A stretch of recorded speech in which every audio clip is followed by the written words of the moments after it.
La madrugada del 15 de marzo de 2019 llegó a la Ciudad de México con ese silencio pesado que solo conocen quienes han perdido la esperanza de dormir tranquilos. Adriana Solís llevaba 4 noches sin cerrar los ojos, mirando el techo agrietado de su departamento en la colonia Doctores, mientras las sirenas de las ambulancias rasgaban la oscuridad de la noche capitalina, creando una sinfonía urbana de emergencias que nunca cesaba, que palpitaba como el corazón herido de una ciudad que había aprendido a convivir con la violencia. Tenía 32 años. El cabello negro y lacio recogido en un chongo desprolijo que no se había deshecho en días, y los ojos cafés enrojecidos por el cansancio y las lágrimas contenidas que se negaban a brotar, porque llorar significaría aceptar lo peor. Era periodista de investigación para un medio digital independiente llamado Verdad Abierta, donde había construido una reputación sólida desenmascarando redes de corrupción gubernamental, tráfico de influencias y abuso de poder en los niveles más altos del gobierno mexicano. Sus artículos habían causado renuncias, investigaciones federales y más de una amenaza de muerte que ella archivaba sin responder, como quien colecciona recordatorios de que está haciendo bien su trabajo. Pero ninguna de esas investigaciones, ninguna de las noches pasadas revisando documentos filtrados o esperando llamadas de fuentes anónimas en estacionamientos oscuros, la había preparado para esto. Para el terror visceral que sentía desde hacía exactamente 72 horas, cuando su hermana menor, Valeria, había desaparecido sin dejar rastro, como si la tierra se la hubiera tragado, como si nunca hubiera existido. La última vez que Adriana vio a Valeria fue el martes por la tarde, cuando su hermana salió de la Facultad de Antropología en Ciudad Universitaria, con su mochila rosa desgastada, llena de libros subrayados, cuadernos con notas apresuradas y esa sonrisa luminosa que siempre le iluminaba el rostro pecoso, haciéndola parecer más joven de sus 19 años. Valeria estudiaba el 3er año de la licenciatura en Antropología Social y estaba completamente fascinada, obsesionada casi, con un proyecto de investigación sobre los desaparecidos durante la Guerra Sucia en México, ese periodo oscuro de los años 70 y 80, cuando el gobierno mexicano implementó una estrategia de represión brutal contra movimientos sociales, estudiantes y cualquiera que osara disentir. Valeria había encontrado conexiones inquietantes entre esos casos antiguos y las desapariciones actuales, patrones que se repetían como ecos macabros a través de las décadas. Ese día, según el último mensaje de WhatsApp que le envió a Adriana a las 4:23 de la tarde, iba a tomar el metro en la estación Copilco para regresar a casa, hacer la tarea de estadística que había estado posponiendo toda la semana y luego ver una película con su novio, Rodrigo, un chico tímido de ingeniería que la adoraba con una devoción casi dolorosa de presenciar. Nunca llegó a casa, nunca tomó ese metro, nunca vio esa película. Simplemente desapareció en el espacio de tiempo entre enviar ese mensaje y la noche que cayó sobre la ciudad como una mortaja. Adriana se levantó de la cama cuando el reloj digital en su mesita de noche marcó las 5 de la mañana con números rojos que parecían arder en la oscuridad. El departamento olía a café viejo que se había quedado en la cafetera desde la noche anterior, mezclado con el humo acre de los cigarros Marlboro que había fumado durante las últimas horas, llenando el pequeño cenicero de vidrio hasta el borde con colillas manchadas de lápiz labial descolorido. Se miró en el espejo manchado del baño y apenas reconoció a la mujer que le devolvía la mirada con ojos hundidos y piel ceniza. Ojeras profundas como moretones marcaban su rostro. Los labios agrietados y resecos, el cabello negro, enredado y grasoso. Se echó agua fría en la cara directamente del grifo, sintiendo cómo el líquido helado le devolvía algo de lucidez momentánea. Aunque no podía lavar el miedo que se había instalado en su estómago como un puño apretado que no la dejaba comer, que apenas la dejaba respirar. En la mesa rectangular de la sala, esa que había comprado en un mercado de segunda mano cuando se mudó al departamento 5 años atrás, había extendido meticulosamente todo lo que había recopilado en esos 3 días infernales de búsqueda desesperada. Fotografías de Valeria en diferentes etapas de su vida, desde los 5 años con su uniforme de primaria hasta la más reciente de hace 2 semanas, tomada en el cumpleaños de su madre en Puebla, donde Valeria aparecía soplando las velas con los ojos cerrados y una sonrisa enorme.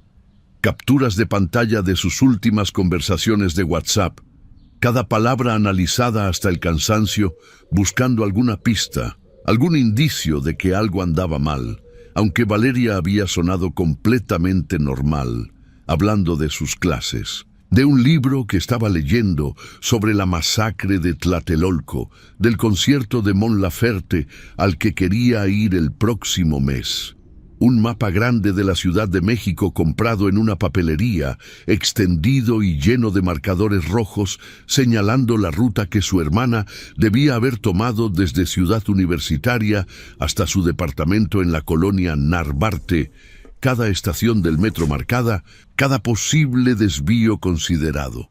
Y una carpeta manila gruesa, desgastada en las esquinas, llena hasta reventar de reportes impresos de casos similares que había estado investigando para su trabajo en los últimos meses. Demasiados casos de mujeres jóvenes que desaparecían sin explicación. Demasiadas caras mirándola desde las fotografías impresas en papel común, con sus sonrisas congeladas en el tiempo, ajenas al destino horrible que les esperaba. Demasiados nombres que se sumaban cada semana a las estadísticas oficiales que el gobierno prefería mantener vagas, difusas, minimizadas, como si nombrar el problema con honestidad fuera más peligroso que el problema mismo. Adriana abrió su laptop Dell plateada. La pantalla iluminándose en la penumbra del departamento, donde solo entraba la luz anaranjada de los faroles de la calle filtrada por las cortinas baratas de tela sintética.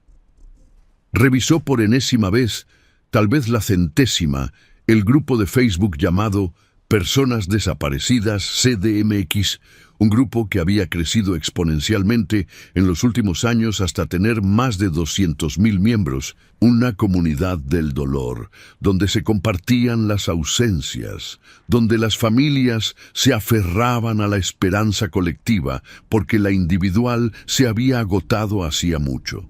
Cada día aparecían nuevas publicaciones desesperadas. Madres con fotografías de sus hijas, describiendo hasta el último detalle lo que vestían cuando las vieron por última vez, como si esos detalles fueran anclas que pudieran traerlas de vuelta. Hermanos que clamaban por ayuda, compartiendo números de teléfono, ofreciendo recompensas que no tenían cómo pagar. Novios que publicaban las últimas fotos de sus parejas con el hashtag en busca de precedido por nombres que se volvían tendencia por días antes de ser olvidados, reemplazados por la siguiente tragedia. Porque las tragedias en este país llegaban como oleadas que nunca cesaban. La pantalla brillaba con una luz azulada enfermiza en la penumbra, mientras ella escrollaba las publicaciones con manos temblorosas, deteniéndose en cada rostro nuevo, buscando sin querer encontrar el de Valeria entre ellos, porque aparecer en ese grupo significaba unirse oficialmente al club al que nadie quiere pertenecer, el club de los que buscan sin garantía de encontrar. Cada rostro en esas publicaciones era un recordatorio brutal de que Valeria no era un caso aislado, no era una anomalía estadística, no era la primera ni sería la última. Era uno más, solo uno más, en una epidemia silenciosa de violencia de género que el país se negaba a reconocer con la urgencia que merecía, prefiriendo culpar a las víctimas, preguntando qué hacían solas a esas horas, qué llevaban puesto, por qué confiaron en extraños, como si la responsabilidad de no ser secuestrada recayera en las mujeres y no en los secuestradores, en la sociedad que los protege con su complicidad pasiva. Sonó su teléfono, el iPhone 7 que había comprado de segunda mano, vibrando contra la superficie de madera de la mesa. Era su madre, Gloria, llamando desde Puebla, donde vivía sola desde que su padre había muerto de un infarto hace 3 años, dejándola con una pensión miserable y una casa llena de recuerdos que la asfixiaban. Adriana vio el nombre de su madre iluminarse en la pantalla y sintió una punzada de culpa mezclada con el agotamiento. Contestó al tercer tono, preparándose para la conversación que habían tenido cada mañana desde el miércoles. Adriana, hija, dime que hay noticias. Por favor, por el amor de Dios, dime algo, cualquier cosa. La voz de Gloria era un hilo frágil a punto de romperse, saturada de una esperanza desesperada que hacía que cada palabra sonara como una súplica. Adriana cerró los ojos con fuerza y apretó el teléfono contra su oído, sintiendo el plástico tibio contra su piel fría. Mamá, todavía nada concreto. Pero no voy a parar de buscar, te lo prometo. Tengo algunas pistas nuevas que voy a seguir hoy. Mintió deliberadamente porque la verdad que no tenía absolutamente nada, que cada camino que había explorado terminaba en callejones sin salida, era demasiado cruel para compartirla. Ya fui otra vez a la fiscalía ayer por la tarde, continuó Gloria con voz quebrada, que amenazaba con convertirse en llanto. Esperé 4 horas para que me atendieran. 4 horas sentada en esas sillas de plástico horrible, rodeada de otras familias que también buscan a sus desaparecidos. Es terrible, Adriana. Hay tantos, tantos. Me dicen que están investigando, que tienen el caso abierto, que están haciendo todo lo posible, pero veo sus caras cuando hablan. Veo sus ojos, no les importa. Para ellos Valeria es solo un número más en un archivo que se pierde entre miles, una estadística en una hoja de cálculo que nadie va a revisar. No digas eso, mamá. No es solo un número, es Valeria, es tu hija, mi hermana, y yo voy a encontrarla, voy a traerla de vuelta a casa. Te lo juro por todo lo que tengo. Pero mientras pronunciaba esas palabras con toda la convicción que pudo reunir, sintiendo cada sílaba rasparle la garganta seca, Adriana sintió cómo el miedo le apretaba el pecho como una mano invisible. Ella sabía mejor que nadie, mejor que su madre que se aferraba a la fe religiosa como único salvavidas, lo que esas palabras realmente significaban en el contexto de México en 2019.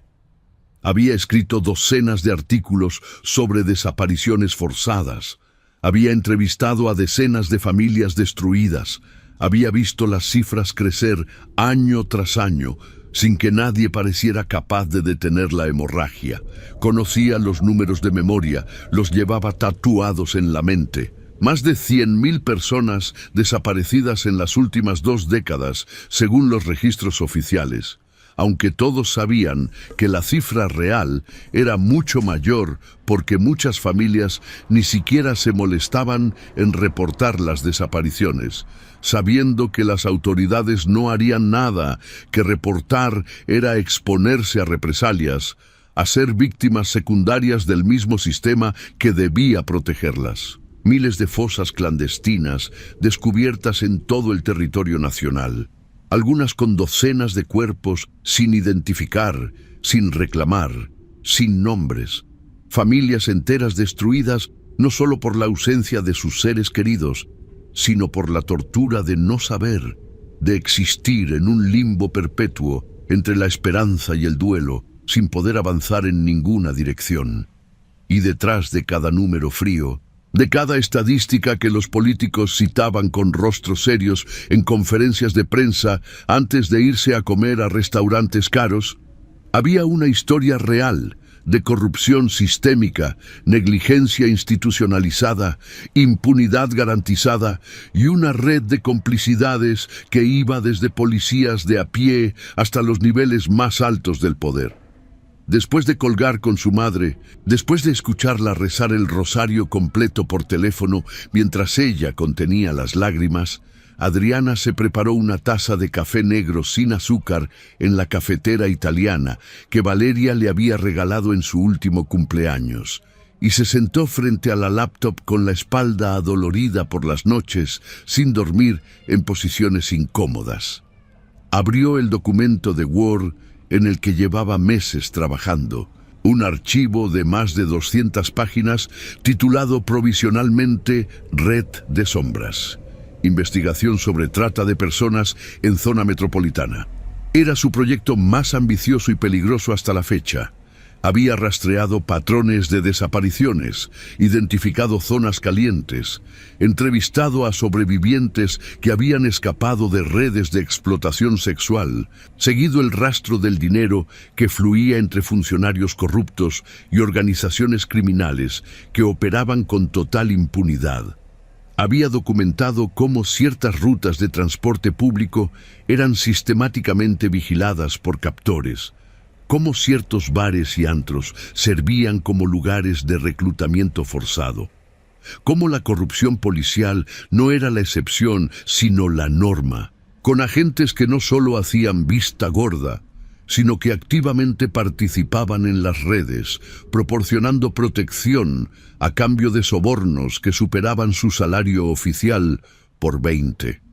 Valeria había estado ayudándola con parte de la investigación durante los últimos 2 meses, emocionada por contribuir a algo que consideraba importante, recopilando testimonios de familias afectadas para su proyecto universitario, haciendo conexiones históricas que Adriana, enfocada en lo contemporáneo, no había considerado.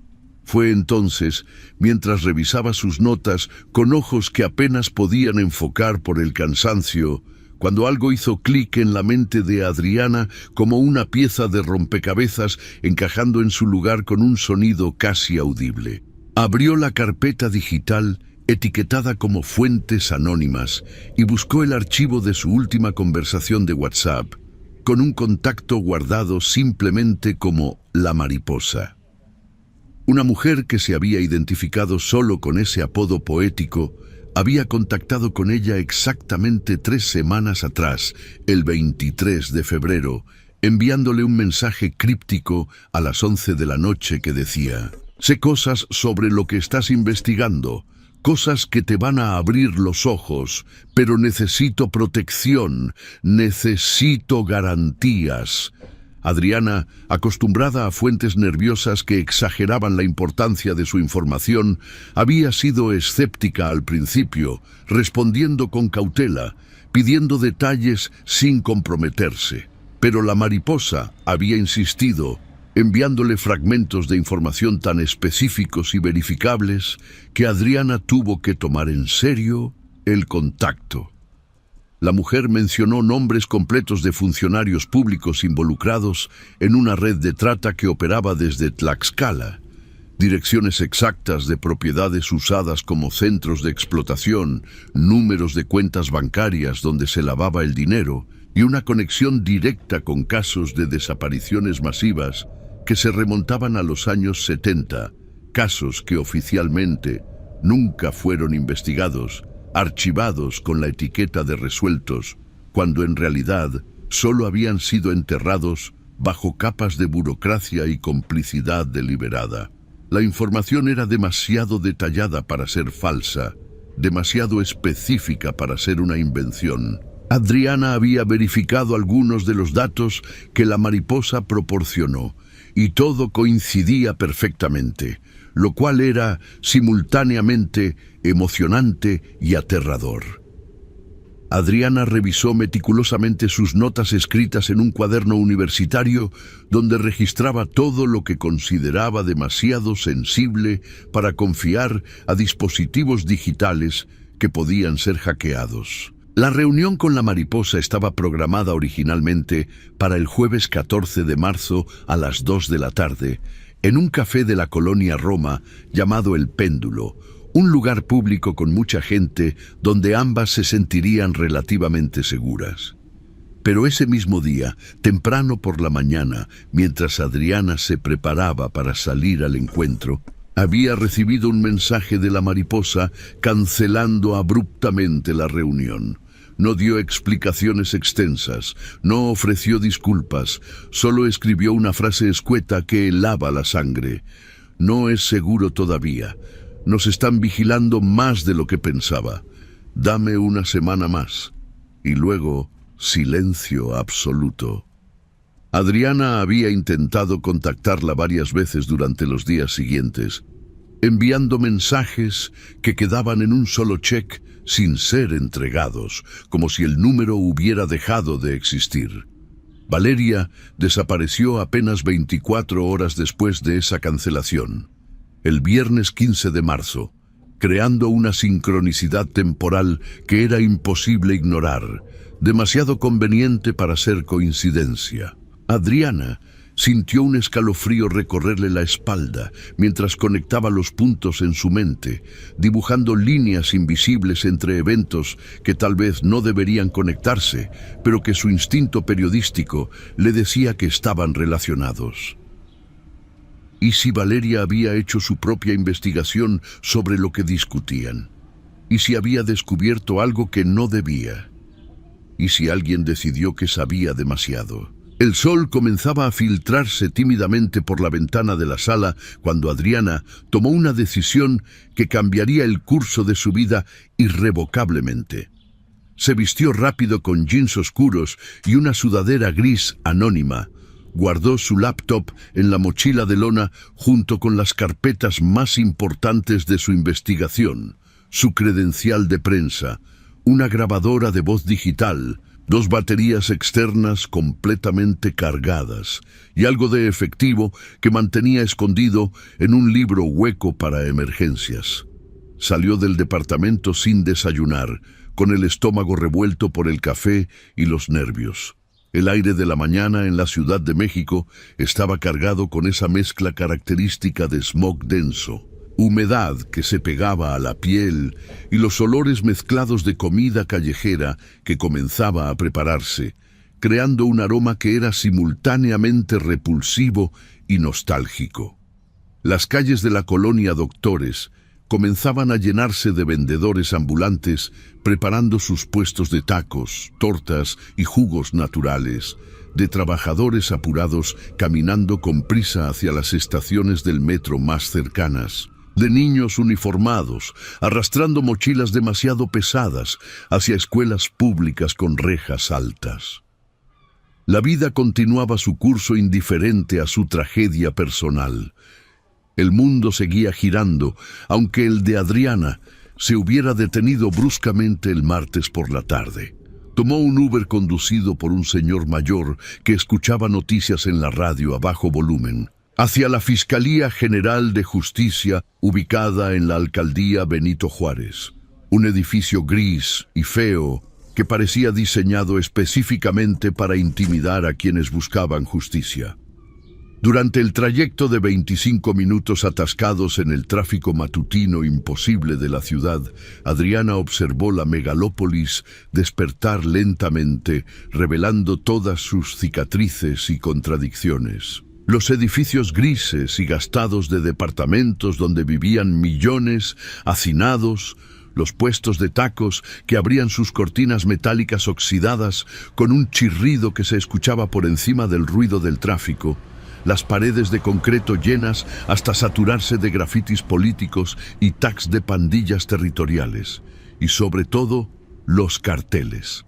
Cientos, miles de carteles pegados en cada superficie disponible, en postes de luz, en paradas de camión, en paredes de negocios cerrados, rostros de personas desaparecidas mirándola desde el papel barato donde habían sido impresos con tinta que se correría con la primera lluvia. La palabra "se busca" en letras rojas que gritaban desesperación, números de teléfono de familiares que ya no esperaban llamadas de buenas noticias, sino al menos de certeza, de poder cerrar el ciclo del dolor con un funeral apropiado. La ciudad estaba literalmente tapizada de ausencias, un museo involuntario del fracaso del Estado para proteger a sus ciudadanos, especialmente a las mujeres jóvenes que desaparecían a un ritmo que había dejado de impactar porque se había vuelto normal, porque lo normal en México era tener miedo, era desconfiar, era asumir que las autoridades no te protegerían si algo salía mal. En la fiscalía, después de pasar por controles de seguridad, donde un policía aburrido revisó superficialmente su mochila sin realmente mirar lo que contenía, la atendió el mismo agente ministerial de los días anteriores. Un encuentro que se estaba volviendo ritualístico en su futilidad. Un hombre de unos 45 años con bigote ralo y grisáceo, cara de hastío permanente grabada en cada arruga, y ese aire de funcionario que ha visto demasiado y ha dejado de importarle hace mucho tiempo. Ni siquiera se molestó en disimular su desinterés profundo cuando Adriana entró a su oficina pequeña y desordenada, con pilas de carpetas amarillentas acumulándose en cada superficie disponible, como monumentos a casos sin resolver que nunca serían resueltos. «Señorita Solís», dijo el agente sin siquiera levantar la vista de su computadora donde jugaba solitario con cartas virtuales. «Ya le dije ayer y anteayer que estamos haciendo todo lo posible dentro de nuestras capacidades y recursos limitados. Hemos emitido la alerta correspondiente. La fotografía de su hermana está en el Sistema Nacional de Personas Desaparecidas. Está circulando en redes sociales. No podemos hacer más que esperar. Quiero hablar directamente con el fiscal a cargo de la Unidad de Personas Desaparecidas», respondió Adriana con toda la firmeza que pudo reunir en su voz agotada. «Tengo información nueva que no le he compartido antes. Mi hermana estaba ayudándome con una investigación periodística sobre redes de trata de personas. Creo firmemente que su desaparición está directamente relacionada con esa investigación. Esto no es un caso aleatorio de una chica que se fue con el novio o tuvo un problema familiar». El agente finalmente la miró, pero en sus ojos pequeños y acuosos no había el interés genuino que ella esperaba provocar, solo una mezcla tóxica de aburrimiento institucional y algo que Adriana identificó inmediatamente como advertencia apenas velada, como si estuviera diciéndole sin palabras que se estaba metiendo en terreno peligroso. «Mire, señorita, entiendo perfectamente que está desesperada. Eso es completamente natural y comprensible. Pero no debe andar por ahí inventando teorías conspirativas sin fundamento sólido. Eso solo complica las investigaciones y nos hace perder tiempo valioso en pistas falsas. La realidad, y perdone mi franqueza, es que la mayoría de estos casos de muchachas jóvenes se resuelven solos en unos días. Se van con el novio sin avisar a la familia, tienen problemas personales o familiares que no conocemos. A veces hasta es un berrinche adolescente. Aparecen en una semana, 2 máximo, con alguna historia dramática. Solo hay que tener paciencia y esperar». Adriana sintió la rabia subir por su garganta como bilis amarga, caliente y ácida. Se inclinó sobre el escritorio metálico del agente, invadiendo deliberadamente su espacio personal, y lo miró directo a esos ojos que habían visto demasiadas tragedias y habían decidido dejar de sentir para poder sobrevivir su trabajo. «Mi hermana no se fue con ningún maldito novio. Su novio ha estado buscándola desesperadamente conmigo estos 3 días. No tuvo ningún problema familiar. Nuestra relación es excelente, hablábamos todos los días. Alguien se la llevó. Alguien la tomó contra su voluntad.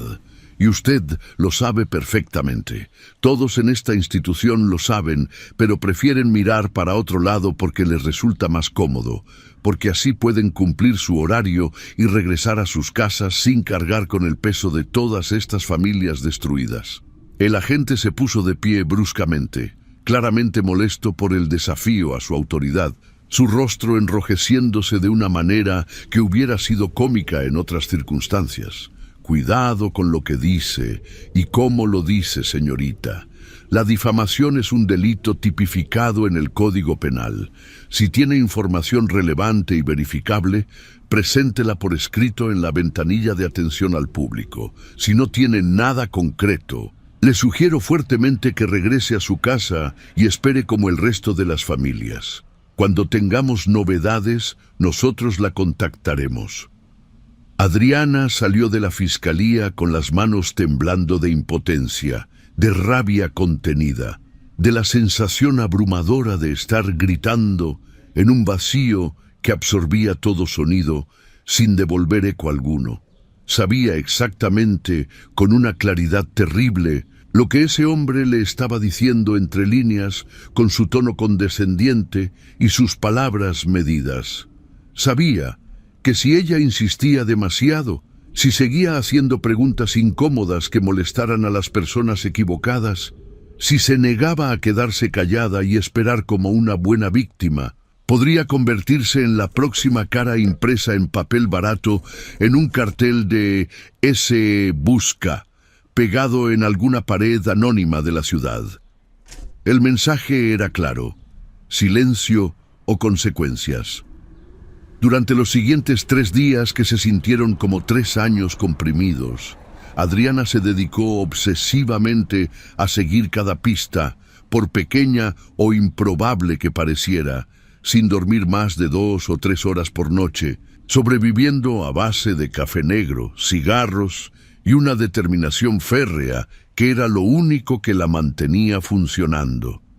Habló con todos los compañeros de clase de Valeria en la Facultad de Antropología que estuvieron dispuestos a hablar, aunque descubrió rápidamente que la mayoría estaban asustados, mirando por encima del hombro, bajando la voz incluso en espacios públicos. Pocos querían hablar abiertamente sobre lo que Valeria había estado investigando, como si el tema mismo fuera radioactivo. Una chica llamada Sofía Ramírez, quien compartía 3 clases con Valeria y la consideraba una amiga cercana, finalmente accedió a reunirse con ella en privado después de mucho insistir, aunque puso condiciones estrictas sobre dónde y cuándo. Se encontraron en una cafetería pequeña y poco concurrida cerca de Insurgentes Sur, un lugar que Sofía había elegido específicamente porque no era popular entre estudiantes universitarios, donde podían hablar sin ser reconocidas. Sofía era delgada hasta el punto de parecer frágil, de piel morena clara y ojos nerviosos de color miel, que no dejaban de moverse hacia la puerta de entrada cada pocos segundos, como si esperara que alguien entrara y la señalara. Pidió un té de manzanilla que nunca tocó, dejando que se enfriara completamente, mientras retorcía nerviosamente una servilleta de papel entre sus dedos hasta convertirla en confeti. Valeria estaba muy emocionada con su proyecto de tesis, comenzó Sofía en voz tan baja que Adriana tuvo que inclinarse sobre la mesa para escucharla correctamente. Llevaba meses trabajando en eso. Había conseguido contacto directo con una organización de familiares de desaparecidos en Tlaxcala, un colectivo de madres que llevan décadas buscando a sus hijos. Iba a viajar allá la próxima semana, el 25 de marzo para ser exactos, para hacer entrevistas en profundidad, para documentar testimonios que pudiera usar en su investigación. Adriana sintió un escalofrío recorrer su columna vertebral a pesar del calor sofocante de la cafetería. ¿Tlaxcala? ¿Estás completamente segura de que mencionó Tlaxcala específicamente? Sofía asintió con la cabeza, sus ojos llenándose de lágrimas contenidas. Sí, estoy segura. Dijo algo específico sobre un caso histórico de los años 70, una red de trata de mujeres que nunca fue investigada adecuadamente, que fue deliberadamente encubierta. Estaba obsesionada con eso, Adriana. Decía que había encontrado conexiones directas y verificables con casos actuales, que los mismos nombres seguían apareciendo, las mismas familias poderosas, los mismos lugares. Decía que era como si la misma organización criminal hubiera estado operando durante 50 años sin que nadie hiciera nada para detenerla porque estaban protegidos desde arriba. Adriana recordó vívidamente las palabras Crip de la mariposa, la forma en que había mencionado Tlaxcala, los casos de los 70, las conexiones con el presente. Todo estaba empezando a conectarse de una manera que la llenaba de terror. ¿Sabes exactamente con quién iba a reunirse allá? ¿Te mencionó algún nombre específico?, preguntó Adriana, su voz urgente. Sofía negó con la cabeza, pero había algo en sus ojos. Una vacilación, una mirada que se desviaba, que le decía a Adriana que la chica sabía más de lo que estaba dispuesta a admitir, que estaba reteniendo información por miedo. «Mira, Adriana», continuó Sofía bajando aún más la voz, hasta que era casi un susurro, sus manos temblando visiblemente ahora. «No sé exactamente cuánto sepas sobre lo que Valeria estaba investigando, pero te juro que había nombres muy importantes involucrados. No estoy hablando de criminales comunes o pandilleros de esquina. Hablo de políticos de alto nivel, empresarios reconocidos, gente con poder real.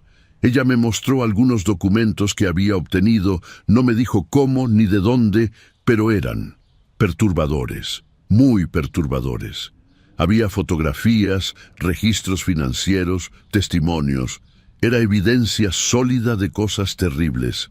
¿Tienes copias de esos documentos? Valeria te los compartió». Sofía pareció completamente aterrorizada ante la simple pregunta, su rostro palideciendo visiblemente. «No, no tengo nada, y aunque las tuviera, que no las tengo, no te las daría. Lo siento mucho, Adriana, de verdad, pero tengo demasiado miedo. Todos tenemos miedo. Mira lo que le pasó a Valeria por investigar esas cosas. No quiero ser la siguiente.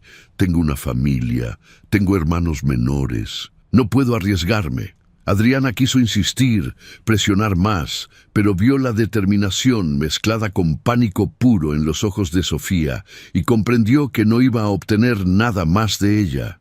La chica ya había compartido más de lo que se sentía cómoda compartiendo.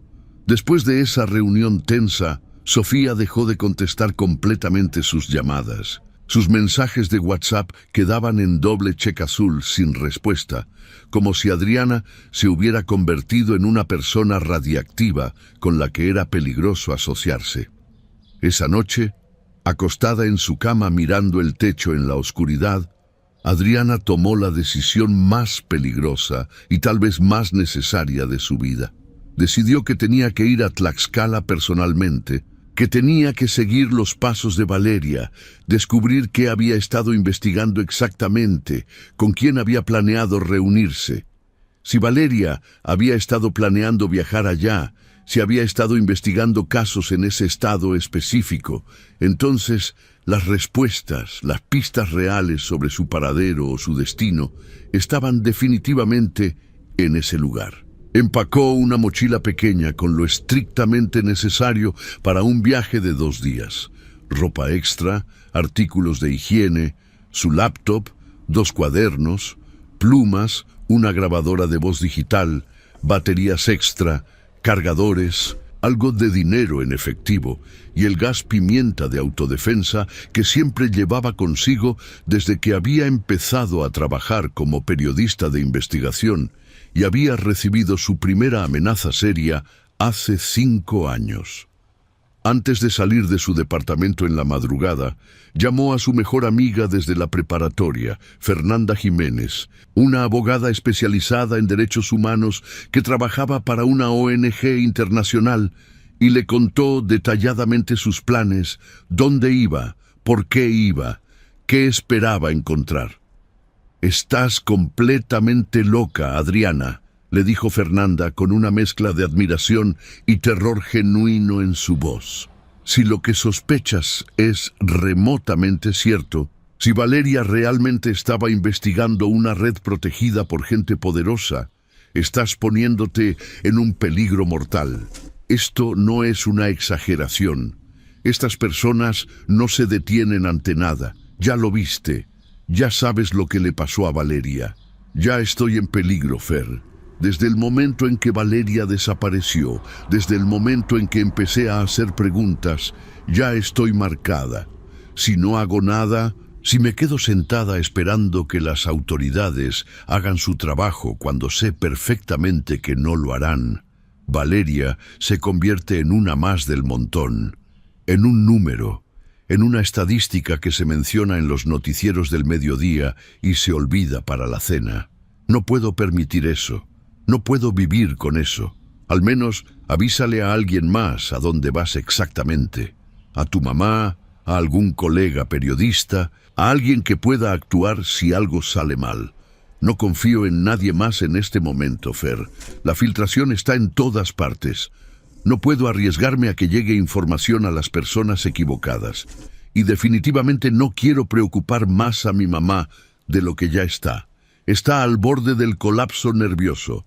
Tú eres la única persona que sabe exactamente dónde voy y qué estoy haciendo. Si no tienes noticias mías en 48 horas, si no te llamo o te mando mensaje, busca en mi laptop. Todo está documentado ahí, toda mi investigación, todos los nombres.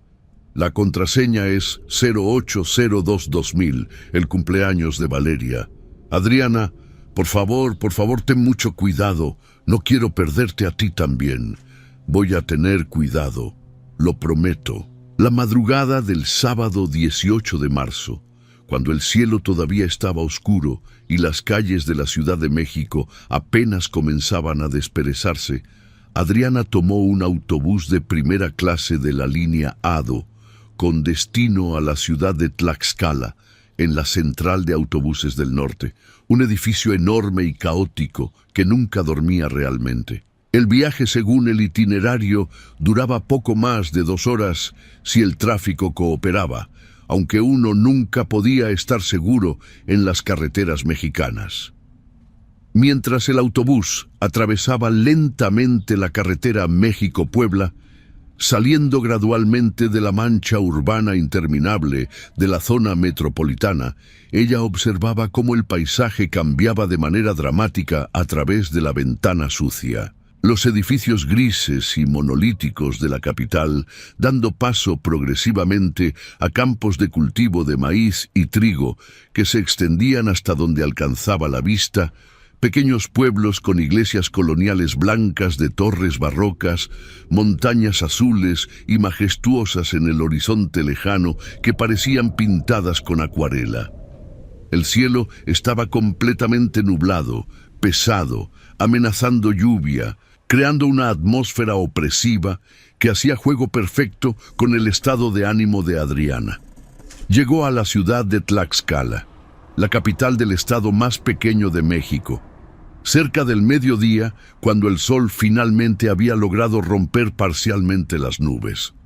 Era una ciudad considerablemente más pequeña y tranquila que la megalópolis de donde venía, con un centro histórico colonial impecablemente preservado, lleno de edificios del siglo XVI pintados en colores pastel, calles empedradas que hacían ruido bajo los pies, zócalo arbolado, donde señoras mayores vendían quesadillas y atole. Pero Adriana no estaba allí como turista admirando la arquitectura. Tenía una misión clara y una dirección específica que había encontrado garabateada en la letra cursiva característica de Valeria en uno de sus cuadernos de la universidad. Una casa ubicada en las afueras de la ciudad, en una colonia de clase trabajadora llamada San Pablo del Monte. Tomó un taxi viejo y destartalado, un Tsuru verde menta con asientos rasgados, que la llevó hasta allá por 150 pesos, que regateó a 100. El taxista era un señor de edad avanzada, probablemente en sus 70s, con sombrero de palma tejido y manos nudosas aferradas al volante, que la miró con curiosidad apenas disimulada cuando le dio la dirección específica. ¿Va a visitar a alguien conocido por esos rumbos?, preguntó el hombre con acento tlaxcalteca marcado. Sí, una entrevista de trabajo relacionada con investigación social, mintió Adriana automáticamente, manteniendo su historia de cobertura simple. El taxista asintió lentamente, pero algo en su expresión, en la forma en que frunció ligeramente el ceño, le dijo a Adriana que no le creía completamente, pero que tampoco iba a presionar más. El camino hacia San Pablo del Monte serpenteaba por calles cada vez más estrechas y descuidadas, alejándose del centro histórico pintoresco hacia la realidad menos glamorosa de Tlaxcala. Las casas eran humildes en el mejor de los casos, con paredes de bloques de concreto sin pintar o con pintura descascarándose, techos de lámina oxidada que seguramente hacían un ruido ensordecedor cuando llovía, ventanas sin vidrio protegidas solo por cortinas raídas. Perros callejeros flacos y sarnosos ladraban agresivamente al paso del taxi. Algunas personas, en su mayoría mujeres mayores y niños pequeños, la miraban desde las puertas abiertas de sus casas con expresiones difíciles de interpretar, mezcla de curiosidad y desconfianza hacia la desconocida.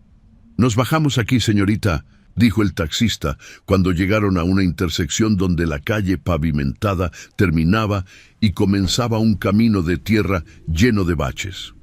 «No puedo seguir más adelante con el coche o se va a quedar atorado. Son solo 2 cuadras más caminando en línea recta. La casa que busca, si me dio la dirección correcta, debería tener una reja pintada de verde oscuro al frente». Adriana le pagó el dinero acordado, añadiendo 20 pesos extra de propina, y se bajó del taxi sintiéndose inmediatamente expuesta y vulnerable. El taxista arrancó rápidamente sin mirar atrás, levantando una pequeña nube de polvo café rojizo que le entró a Adriana en los ojos. Ella se quedó completamente sola en esa calle desierta y desolada, con el viento frío bajando de las montañas cercanas, portando olor a tierra seca y el cielo cada vez más oscuro sobre su cabeza. Comenzó a caminar con paso decidido pero alerta, su mano en el bolsillo donde guardaba el gas pimienta. La casa de reja verde estaba exactamente donde el taxista había indicado, al final de una calle sin pavimentar que estaba más cerca de ser un camino rural. Era pequeña y modesta, de una sola planta con techo bajo de concreto, con ventanas pequeñas protegidas por rejas oxidadas que llevaban años sin pintura fresca, y un jardín frontal completamente descuidado, lleno de maleza alta y basura acumulada que el viento arrastraba. Adriana tocó el timbre oxidado varias veces, produciendo un sonido eléctrico débil que apenas se escuchaba, pero nadie contestó inicialmente. Estaba a punto de irse, pensando que había sido un viaje inútil, cuando escuchó movimiento cauteloso detrás de la puerta pesada de metal, pasos lentos y arrastrados, el sonido de alguien mirando por la mirilla. «¿Quién es? ¿Qué quiere?», preguntó una voz femenina, vieja y extremadamente desconfiada, llena de un miedo que hablaba de experiencias traumáticas pasadas. «Buenos días, señora. Me llamo Adriana Solís. Soy periodista de investigación. Estoy buscando información urgente sobre mi hermana menor, Valeria Solís. Tengo razones para creer que ella estuvo en contacto con alguien de esta casa hace algunas semanas. Por favor, necesito hablar con usted. Es muy importante». Hubo un largo silencio tenso del otro lado de la puerta, donde Adriana podía casi escuchar a la mujer pensando, evaluando el riesgo.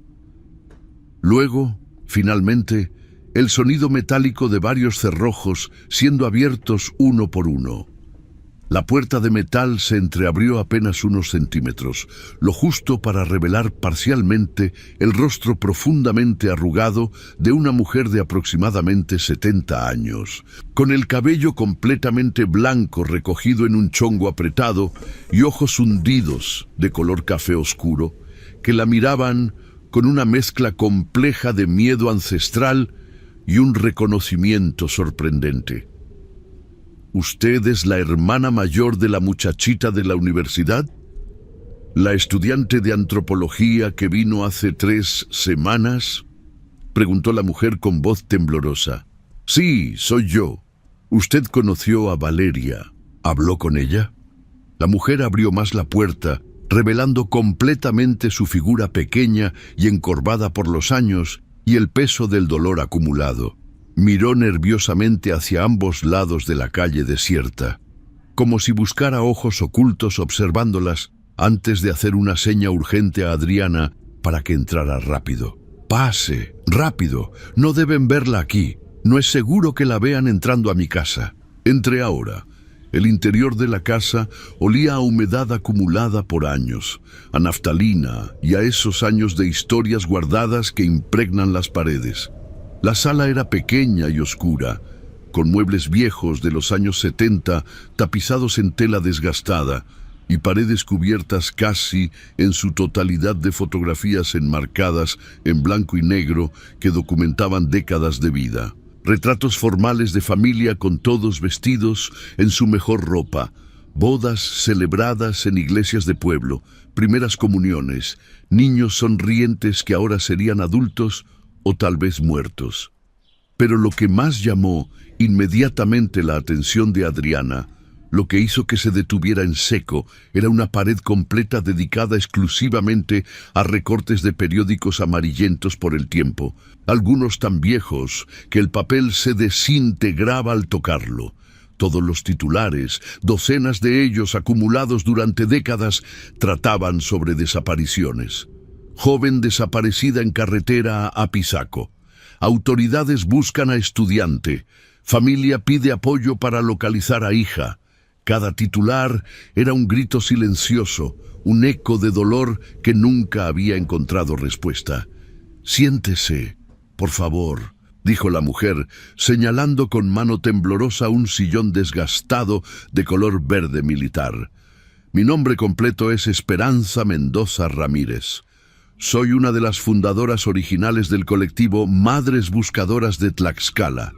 Llevamos más de 40 años, casi toda mi vida adulta, buscando incansablemente a nuestros hijos desaparecidos, sin descanso, sin rendimos». Adriana se sentó lentamente, sin dejar de mirar las fotografías en las paredes, sintiendo el peso de todo ese dolor acumulado, presionando sobre sus hombros. Su hermana, la estudiante Valeria, contactó conmigo hace exactamente 3 semanas. El 22 de febrero, para ser precisos, continuó Esperanza mientras se movía lentamente hacia la cocina pequeña para preparar café. Quería saber específicamente sobre los casos históricos de los años 70, los casos que nadie quiso investigar, los casos que fueron deliberadamente enterrados. Le dije desde el principio que era extremadamente peligroso investigar esas cosas, que había gente poderosa involucrada, que las mismas familias que estaban detrás de eso en los 70 seguían teniendo poder ahora. Pero ella insistió. Me dijo que era importante sacar la verdad a la luz, que las nuevas generaciones necesitaban saber lo que había pasado, que el silencio solo protegía a los culpables. ¿Qué le contó exactamente sobre esos casos?, preguntó Adriana. Su voz, apenas un susurro. Esperanza regresó después de unos minutos que se sintieron eternos, con 2 tazas de café de olla humeante, y se sentó pesadamente frente a Adriana, sus manos arrugadas, temblando ligeramente al sostener la taza de barro pintado. Sus ojos se llenaron de lágrimas contenidas que brillaban pero se negaban a caer. Le conté sobre mi hija, sobre mi Rosa María. Comenzó con voz que se quebraba con cada palabra. Desapareció en octubre de 1979. Tenía exactamente 19 años, la misma edad que su hermana Valeria ahora. Era maestra rural recién graduada. Enseñaba 1º y 2º grado en una escuela pequeña en un pueblo cercano llamado San Martín Texmelucán. Un jueves, 8 de octubre, salió temprano como siempre para dar clases. Llevaba su maletín café con los cuadernos de los niños que había revisado la noche anterior. Nunca regresó a casa esa tarde. Simplemente nunca regresó. La buscamos por todas partes durante semanas. Fuimos a la policía municipal, a la policía estatal, a las autoridades civiles, a la iglesia, a todos los lugares donde pensamos que alguien podría ayudarnos. Nadie nos ayudó realmente. Nadie quiso investigar en serio. Con el tiempo, conforme pasaban los meses y luego los años, empezamos a darnos cuenta dolorosamente de que Rosa no era la única desaparecida. Había otras muchachas jóvenes, muchas otras, demasiadas, todas con edades similares, entre 17 y 23 años. Todas de familias humildes, sin recursos ni conexiones, todas simplemente borradas de la existencia sin explicación. ¿Qué descubrieron sobre lo que les pasó?, preguntó Adriana, aunque parte de ella no quería conocer la respuesta. Esperanza tomó un sorbo largo de café antes de continuar, como si necesitara el calor y la cafeína para tener fuerza de seguir hablando de esto después de tantos años. Nos tomó muchos años, demasiados años, juntar todas las piezas del rompecabezas. Nos organizamos con otras familias que también buscaban a sus hijas desaparecidas. Compartimos información, seguimos pistas. Hablamos con personas que tenían miedo de hablar públicamente, pero que en privado nos contaban cosas. Y lentamente, muy lentamente, empezó a emerger un patrón horrible. Había una red organizada, una organización criminal que secuestraba sistemáticamente mujeres jóvenes de pueblos pequeños, de comunidades rurales. Las llevaban a casas de seguridad, las explotaban sexualmente, las prostituían, las vendían, y cuando ya no les servían para nada más, cuando enfermaban o se volvían problemáticas o simplemente se cansaban de ellas, las mataban. Y había un lugar específico, un anfiteatro viejo y abandonado en las afueras, donde antes hacían peleas de gallos y eventos clandestinos. Ahí las llevaban, ahí las terminaban. Encontramos documentos, testimonios de sobrevivientes que habían logrado escapar milagrosamente. Pero cuando intentamos que las autoridades hicieran algo, cuando les llevamos toda esa información, no quisieron actuar. Los responsables de toda esa operación criminal eran gente muy poderosa, políticos locales, empresarios respetados, incluso policías de alto rango, que se suponía debían protegernos. Adriana sintió que el mundo se inclinaba peligrosamente, que el piso se abría bajo sus pies, revelando un abismo de horror que no había querido ver antes. ¿Y los cuerpos de esas mujeres? ¿Llegaron a encontrarlos eventualmente? Esperanza asintió muy lentamente, su rostro transformándose en una máscara de dolor puro. Finalmente, en el año 2000, después de 20 años de presionar sin descanso, después de marchas y plantones y cartas a todas las autoridades imaginables, después de que algunos casos llegaran a cortes internacionales de derechos humanos, logramos presionar lo suficiente para que excavaran en el terreno donde solía estar ese maldito anfiteatro.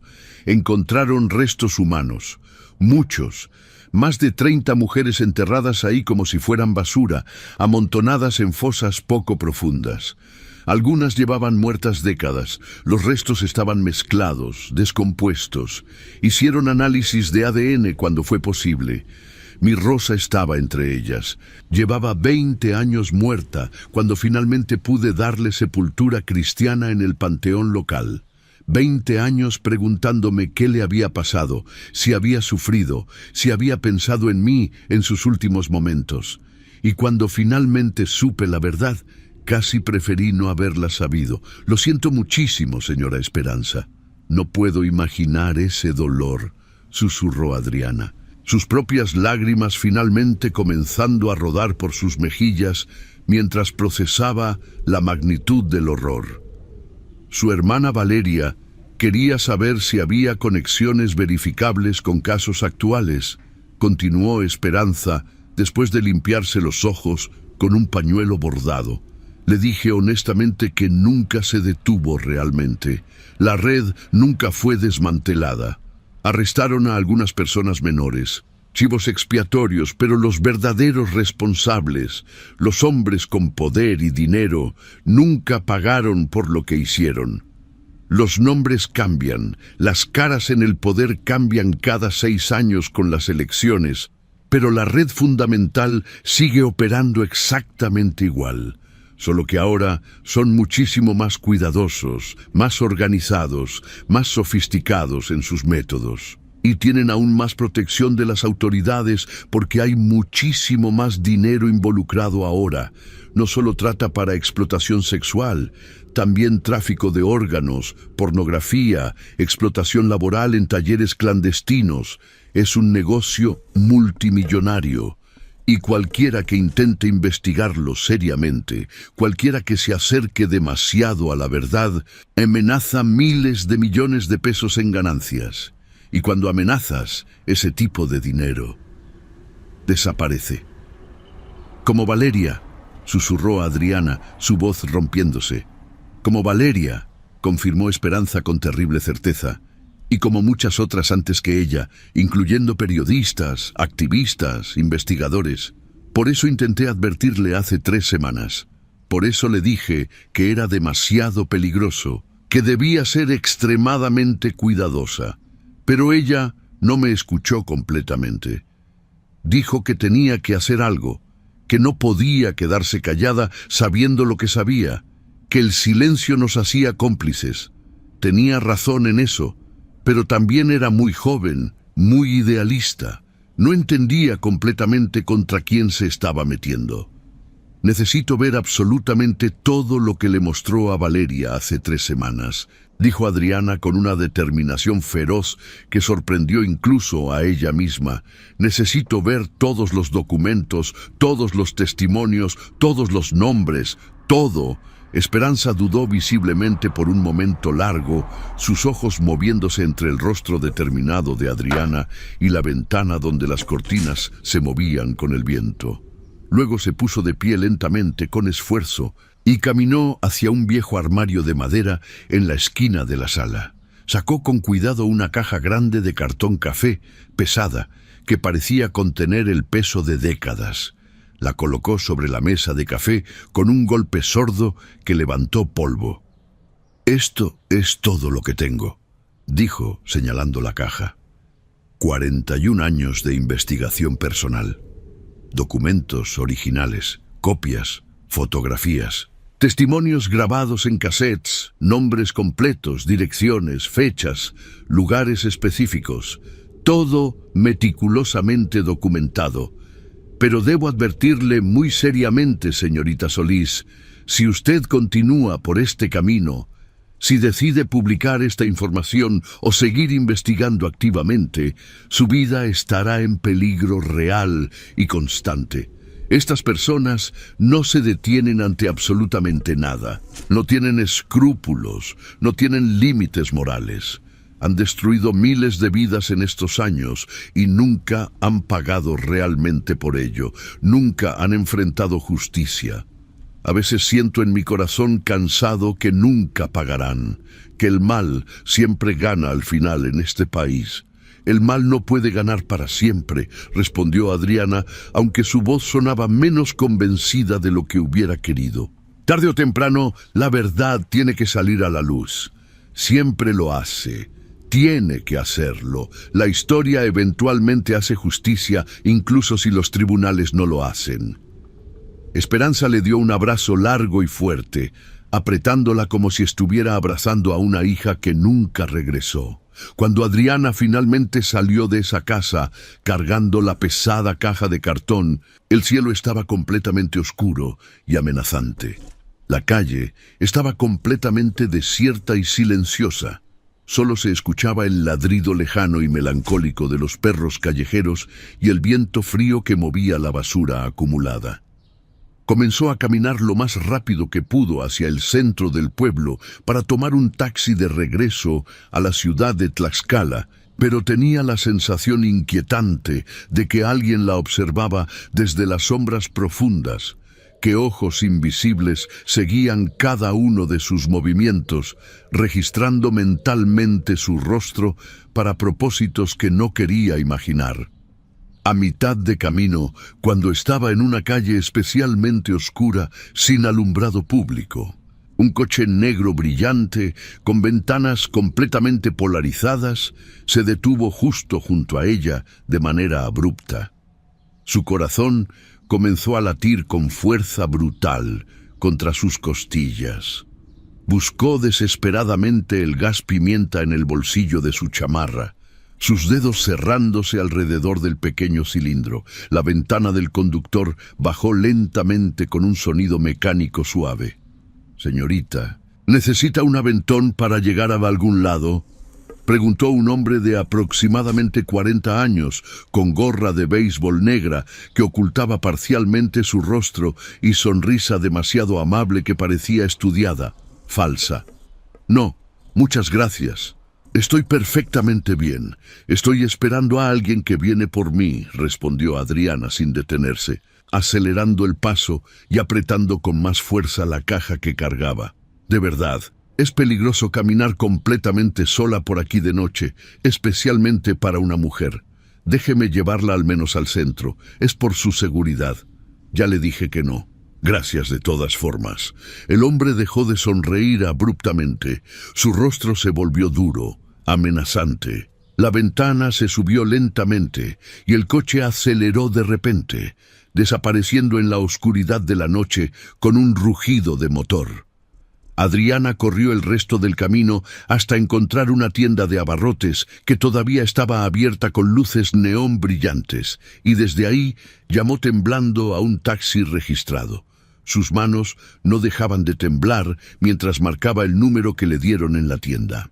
Esa noche, ya de vuelta en la ciudad de Tlaxcala, Adriana se hospedó en un hotel económico pero limpio, cerca de la terminal de autobuses. Era barato, anónimo, lleno de viajeros de paso que no hacían preguntas. Pagó en efectivo para no dejar rastro de tarjeta de crédito.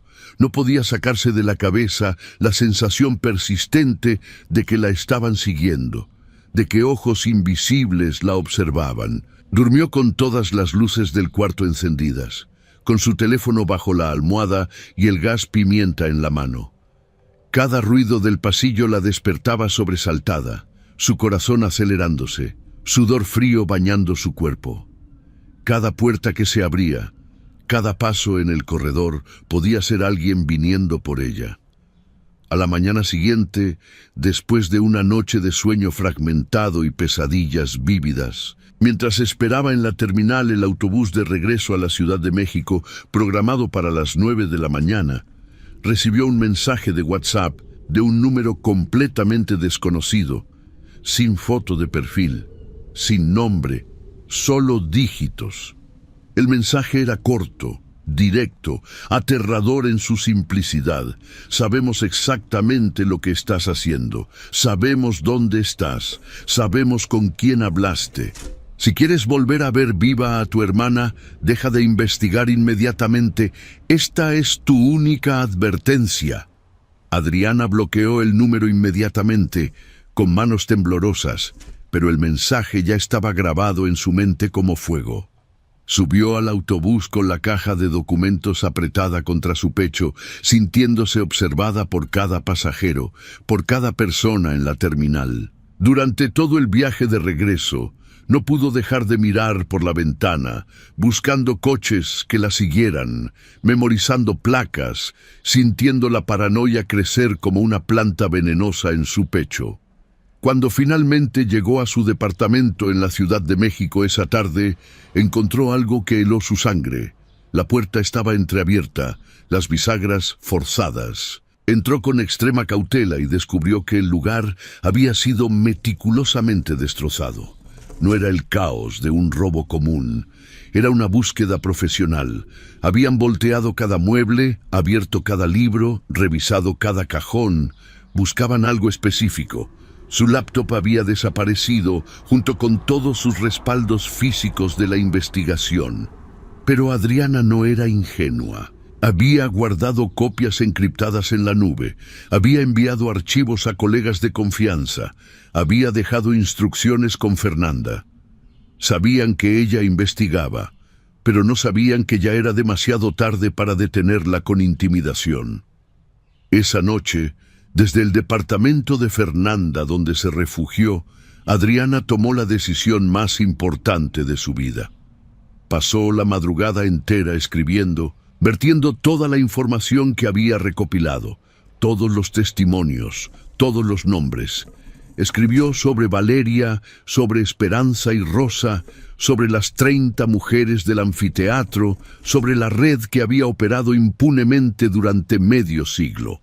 Tituló el artículo El silencio de las mariposas. Antes de enviarlo a su editor, hizo respaldos múltiples y los distribuyó a organizaciones internacionales de derechos humanos.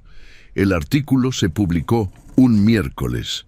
En 48 horas se volvió viral, compartido millones de veces. Los medios internacionales lo replicaron.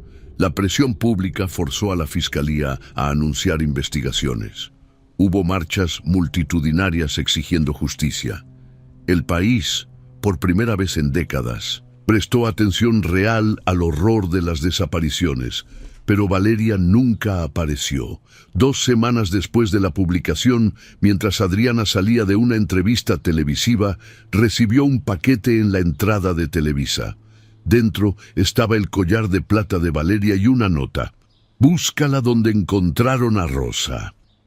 Adriana viajó de nuevo a Tlaxcala con Esperanza, con madres del colectivo, con prensa nacional. Excavaron en el antiguo terreno del anfiteatro. Encontraron más restos. 32 cuerpos adicionales, mujeres jóvenes desaparecidas en los últimos 5 años. Entre ellas, identificaron a Valeria por análisis dental. Había muerto días después de su desaparición.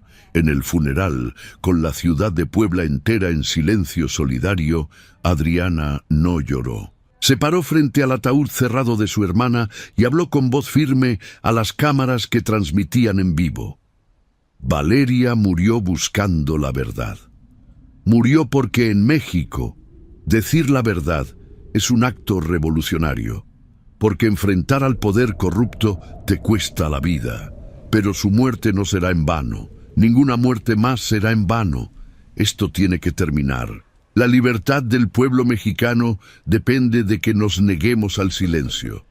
Los años siguientes fueron de lucha constante. Adriana fundó la organización Las Mariposas con Esperanza, dedicada a buscar desaparecidos y presionar por justicia. Algunos funcionarios menores fueron arrestados. La investigación reveló conexiones entre políticos, policías y cárteles. Pero los nombres más grandes quedaron intocables, protegidos por el sistema que juraban servir. Adriana recibió amenazas casi diarias, cambiaba de domicilio cada mes, vivía con guardaespaldas, pero cada vez que el miedo la paralizaba, recordaba la sonrisa de Valeria, su determinación, su valentía, y seguía adelante. México seguía siendo peligroso. Las mujeres seguían desapareciendo. Pero algo había cambiado. El silencio se había roto. Las familias ya no buscaban solas. La sociedad civil se organizaba. La impunidad, aunque persistente, ya no era absoluta. 5 años después de la muerte de Valeria, en el aniversario de su desaparición, miles marcharon en su honor. Llevaban mariposas de papel con nombres de desaparecidos. Adriana caminaba al frente, junto a Esperanza, junto a cientos de madres buscadoras. El grito colectivo retumbaba en las avenidas. ¡Vivas se las llevaron! ¡Vivas las queremos! Esa noche, Adriana visitó la tumba de Valeria. Dejó mariposas de papel morado, su color favorito.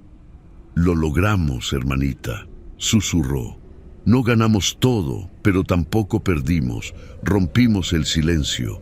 Y mientras haya voces que griten tu nombre, mientras haya personas que se nieguen a olvidar, ellos no habrán ganado. La verdad es nuestra arma, la memoria es nuestra resistencia, y la libertad, esa libertad por la que diste tu vida, algún día será real para todas. Las mariposas de papel volaron con el viento nocturno sobre el cementerio, llevando nombres, historias, memorias que se negaban a morir. Porque en un país donde el poder intenta silenciar a quienes buscan justicia, recordar es un acto de rebelión. Y gritar la verdad, aunque cueste todo, es la única forma de ser verdaderamente libres.